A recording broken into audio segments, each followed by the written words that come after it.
Hi students, class 10th, exercise 2.5 14th sum 5 mark question. Priya earned 15,000 in the first month.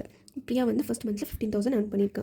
அப்போ solution year 1ல salary வந்து 15,000. Okay ma'am. Thereafter her salary increased by 1,500. Salary increased by 1,500 per year. Her expensive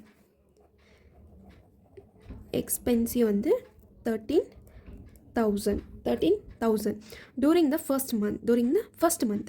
அப்போ salary எவ்வளோ saving பண்ணியிருக்காங்க first year 1ல find பண்ணும். அப்போது 15,000 minus 13,000 எவ்வளோ saving 15 minus 13 2,000 இது இயரில். சேலரி வந்து 15,000, எக்ஸ்பென்சிவ் வந்து 13,000. அப்போ சேவிங் எவ்வளோ பண்ணியிருப்பாங்க 2,000 பண்ணியிருப்பாங்க. நெக்ஸ்ட்டு இயர் 2ல salary வந்து 15,000 அப்புறம் ஹேர் salary இன்க்ரீஸ் பை எவ்வளோ இன்க்ரீஸ் ஆயிருக்கு 1,500 இன்க்ரீஸ் ஆயிருக்கு. இதோட ப்ளஸ் பண்ணும் 1,500 ப்ளஸ் பண்ணால் 16,500. நெக்ஸ்ட் எக்ஸ்பென்சிவ் என்ன பண்ணியிருக்காங்க during the first month and expensive increase 900. எவ்வளோ இன்க்ரீஸ் ஆயிருக்கு 900 இன்க்ரீஸ் ஆயிருக்கு. அப்போ 13,000 ப்ளஸ் 900 எக்ஸ்பென்சஸ். அப்போது 13,000 ப்ளஸ் 900 13,900. அப்போது சேவிங் எவ்வளோ சேவிங் வந்து இந்த ரெண்டு மைனஸ் பண்ணும் 16,500 மைனஸ் 13,900 மைனஸ். அப்போ எவ்வளோ சேவிங் இருக்கும் 2,600 இது இயர் 2ல். நெக்ஸ்ட்டு வந்து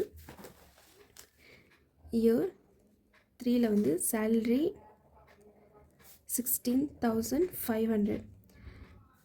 இப்போ என்ன பண்ணியிருக்காங்க 1,500 வந்து இன்க்ரீஸ் ஆயிருக்கு 1,500 இன்க்ரீஸ் ஆயிருக்கு. அப்போது 18,000 ரெண்டு ஆட் பண்ணால் 18,000.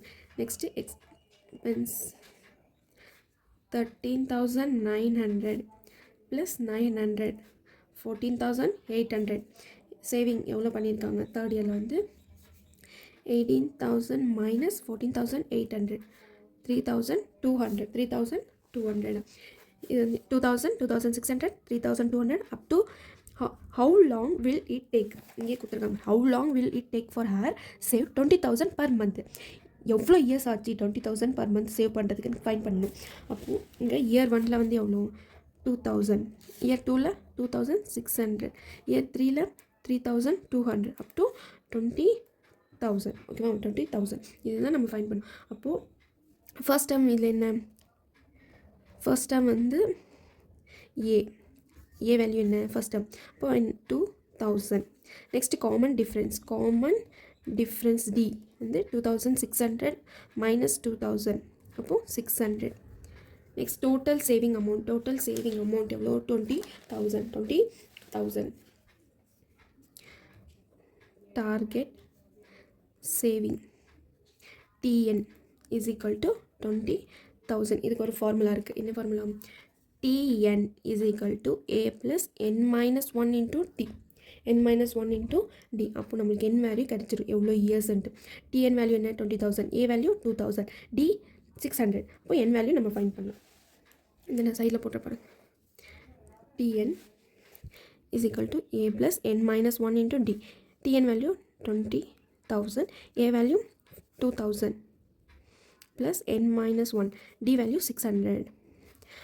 20,000 minus 2,000 n minus 1 600 into 600. 20,000 minus 2,000 18,000 n minus 1 into 600. இப்போது இந்த 600 இந்த செகண்ட்ஸ்னால் டிவைட் ஆகுமா. அப்போது n minus 1 18,000 divided by 600 20 cancel. இது கேன்சல் பண்ண 6 1s are 6 3s are 18 0. அப்போ n minus 1 value 30. n equal to 30 minus 1 இந்த செக்ஷன் ப்ளஸ் 1. அப்போ n equal to 31. அப்போ எவ்வளோ years n is equal to 31 years. 20,000 per month save பண்ணியிருக்கிறது எவ்வளோ years 31 years வந்து சேவ் பண்ணியிருக்காங்க. இதுதான் ஃபைனல் ஆன்சர். ஓகேவா இது year 1 year 2 year 3 up to 20,000 எவ்வளோ இயர்ஸ் வரைக்கும் சேவ் பண்ணியிருக்காங்கன்ட்டு. ஏ வந்து first term, d common difference. Chapter 2 பொறுத்த வரைக்கும் ஏ வந்து first term, d common difference. Important 5 mark question.